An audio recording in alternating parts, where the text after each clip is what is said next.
Un immeuble à bureaux comme les autres, si ce n'est qu'ici, il y a une porte pour aller travailler et une autre pour dormir et manger.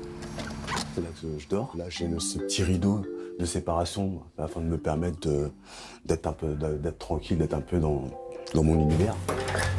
Depuis un peu plus de 6 mois, Fortune Aubame vit dans les locaux de cette agence de communication de Nantes. Sans domicile, il a ce qu'il lui faut ici, lit, salle de bain et cuisinette notamment. Lorsqu'ils sont vides, le soir et les fins de semaine, ces bureaux ont donc une autre vocation. C'est vraiment super de pouvoir d'avoir une stabilité, la confiance d'une équipe et d'un directeur d'entreprise qui vous laisse l'accès aux locaux le soir. Et puis vous avez une salle de bain, vous êtes un peu chez vous. Ça permet de pouvoir être bien dans sa tête et puis de se dire, là maintenant j'ai un toit, je suis pas obligé d'être à droite, à gauche, selon le bon vouloir des gens. L'échange est bon avec eux. C'est Pierre-Yves Loaec, le président de l'entreprise qui accueille présentement Fortune, qui a eu l'idée il y a quelques années de lancer ce projet nommé les Bureaux du Cœur. Pour croiser une personne qui dort dehors alors que nos bureaux sont chauds, il y a une salle de bain, il y a une douche, il y a de quoi faire à manger, il suffirait de mettre un matelas, ce serait tellement plus confortable. Et l'idée est venue de là. Une idée qui s'est rapidement étendue au-delà des limites de Nantes. Salut Fortune. Les Bureaux du Cœur offrent des hébergements dans 6 villes, dont Paris, et bientôt d'autres municipalités à travers le pays. Évidemment, le projet a ses limites.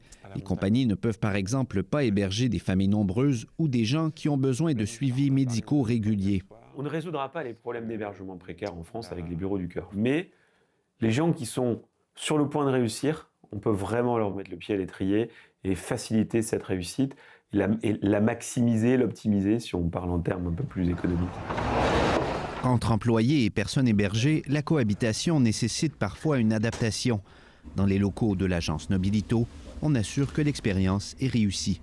On entend parler de ça à la télé, etc. Mais discuter pour de vrai de son parcours face à face, avec l'émotion qui vient avec, en posant vos propres questions, ça n'a rien à voir. Dans un cadre comme ça, c'est bien, parce qu'en fait, il y a des gens aussi qui travaillent ici, qui peuvent aussi vous apporter des conseils.